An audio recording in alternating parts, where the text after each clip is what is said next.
Assalamualaikum warahmatullahi wabarakatuh. Salam sejahtera untuk kita semua. Bismillahirrahmanirrahim.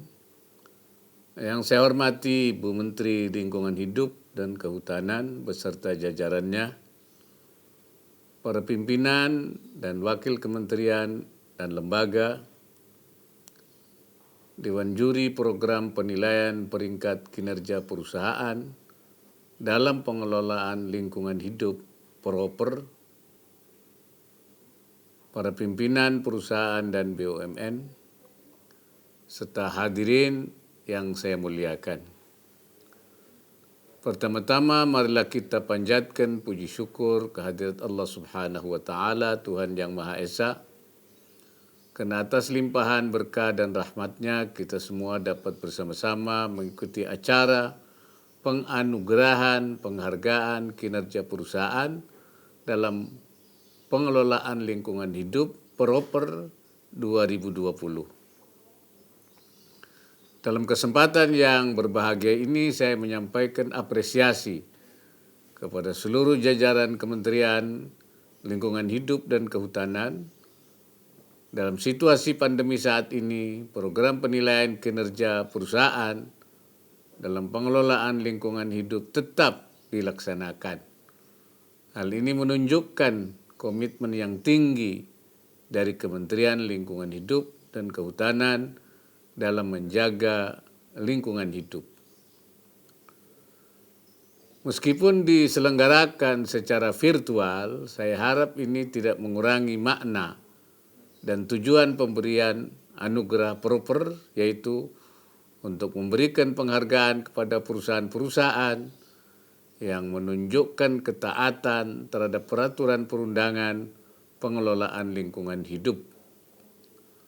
Pada praktiknya, permasalahan lingkungan ternyata tidak cukup diselesaikan hanya dengan pendekatan pengawasan terhadap peraturan saja. Oleh karena itu, proper memanfaatkan masyarakat dan pasar untuk memberikan tekanan kepada industri agar meningkatkan kinerja pengelolaan lingkungan. Pemberdayaan masyarakat dan pasar dilakukan dengan penyebaran informasi yang kredibel sehingga dapat menunjukkan citra reputasi bagi perusahaan. Sejalan dengan pertimbangan tersebut, kriteria proper kini ditetapkan untuk mengukur kinerja pengelolaan lingkungan perusahaan, diantaranya dalam penerapan sistem manajemen lingkungan, efisiensi pemanfaatan energi dan air, penurunan emisi dan beban pencemaran air. Selain itu, ada pula kriteria pengelolaan limbah B3 dan non-B3, keanekaragaman hayati, serta kriteria pemberdayaan masyarakat. Berbagai kriteria tersebut tak lain tak bukan diharapkan menjadi indikator untuk menjaga alam dan lingkungan hidup. Tanpa upaya-upaya pengendalian, kerusakan lingkungan dan pencemaran akibat operasi industri akan sulit dicegah, yang kemudian berujung pada kerugian yang dirasakan banyak pihak, termasuk menurunnya daya dukung alam, meningkatnya kerawanan bencana, serta dampak sosial ekonomi bagi masyarakat, termasuk kalangan industri sendiri. Hadirin yang berbahagia, pentingnya menjaga kelestarian dan kualitas lingkungan hidup kembali menjadi topik utama dalam diskusi global sejak pandemi COVID-19 melanda seluruh dunia. Serangan pandemi yang membuat gagap hampir semua negara ini mulai menyadarkan para pemimpin berbagai negara dan para ahli bahwa selama beberapa dekade terakhir, sistem perekonomian dan tata kelola global lainnya telah berjalan secara tidak seimbang dan tidak sustainable atau berkelanjutan, Sebagai akibatnya terjadi ketimpangan yang akut antar negara dan antar kelompok masyarakat di bidang kesejahteraan, kemampuan teknologi, dan khususnya ketimpangan dalam kemampuan merespon dampak wabah COVID-19.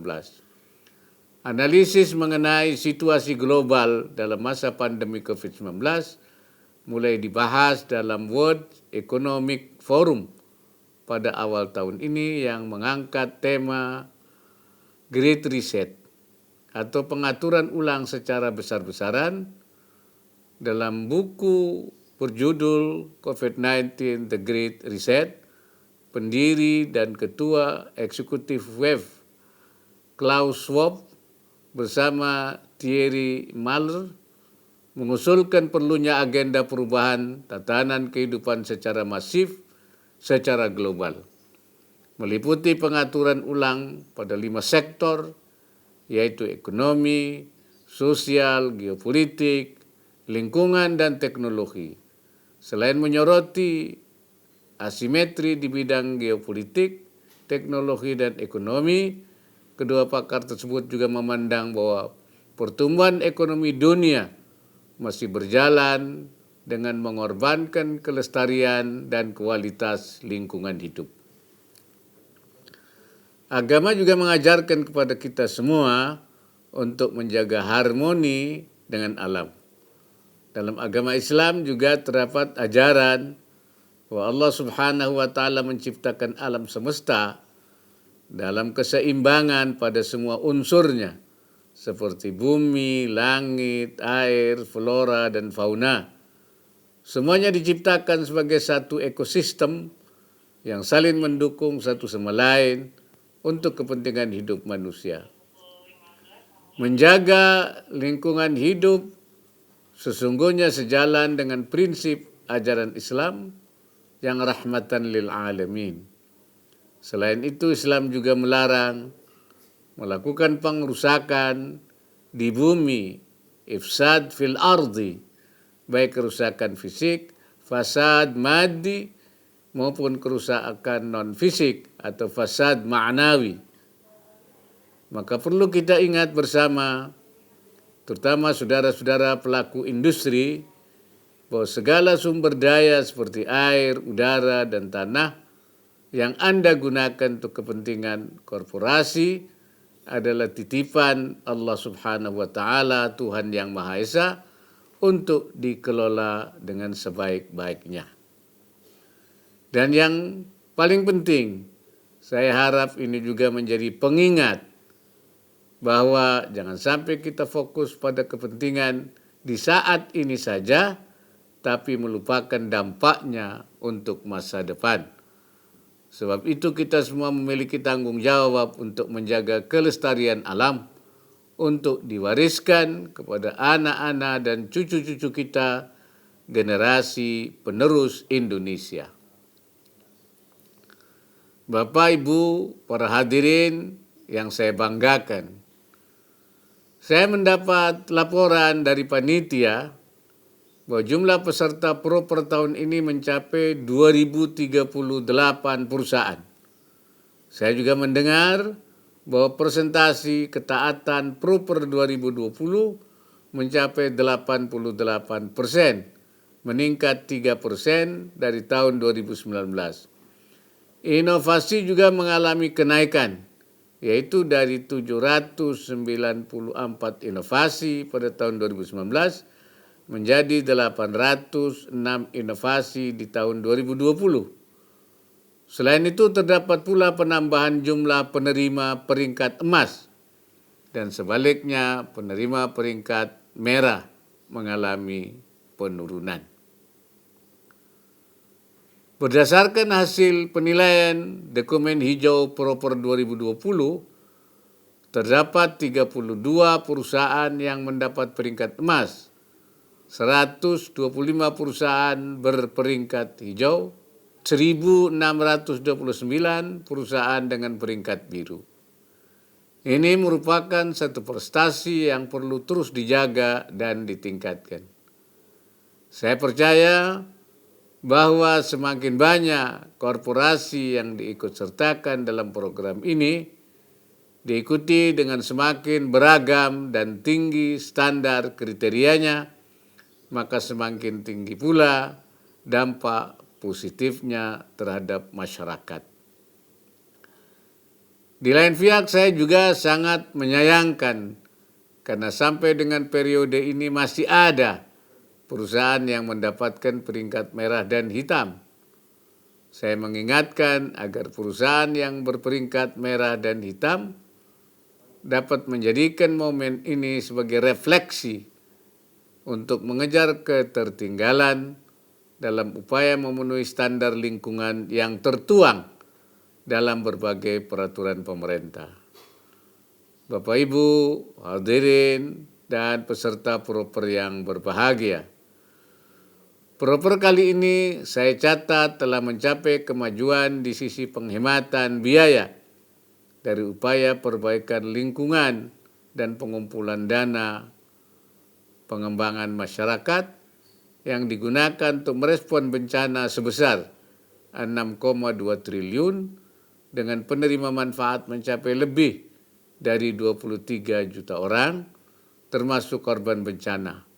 Di samping itu, proper tahun ini juga berhasil menyalurkan dana bergulir untuk membantu masyarakat terdampak pandemi mencapai lebih dari 346 miliar. Penetapan kriteria penilaian baru tanggap darurat terhadap kebencanaan pada proper 2020 ini layak untuk menjadi contoh. Prinsip membangun kepedulian untuk berbagi menjadi penting, terutama di masa pandemi. Untuk itu, saya menyampaikan apresiasi kepada saudara-saudara pengusaha yang masih tetap menjalankan kegiatan bisnis dan di saat yang bersamaan juga melaksanakan pemberdayaan masyarakat meskipun dalam situasi yang menantang di masa pandemi ini. Seiring dengan era revolusi industri 4.0, upaya digitalisasi menjadi salah satu hal yang krusial. Saya menyambut baik pengembangan sistem pelaporan dan monitoring proper melalui aplikasi simple yang dilakukan Kementerian Lingkungan Hidup dan Kehutanan. Saya mendengar bahwa aplikasi yang berbasis teknologi digital dan real time secara berkesinambungan ini telah berhasil memangkas waktu yang dibutuhkan untuk proses pelaporan hingga evaluasi, serta menghemat banyak biaya cetak dan antar dokumen setiap tahunnya. Inovasi-inovasi proper juga terbukti telah mendapatkan pengakuan dari berbagai pihak, tidak hanya di dalam negeri, tapi juga dari luar negeri.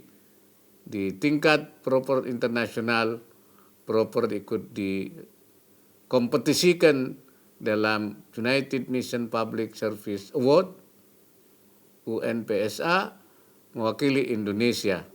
Capaian membanggakan seperti ini tentunya perlu terus ditingkatkan.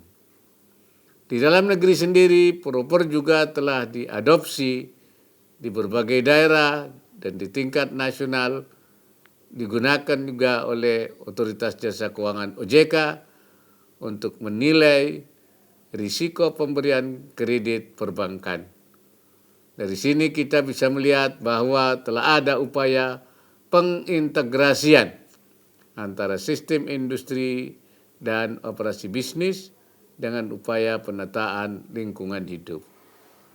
Tugas saudara-saudara sebagai pelaku industri adalah mengikuti rambu-rambu dan standar yang telah ditetapkan, sementara pemerintah terus melakukan fungsinya untuk mengawal upaya membangun industri yang ramah lingkungan dan menjaga kesinambungan ekosistem alam.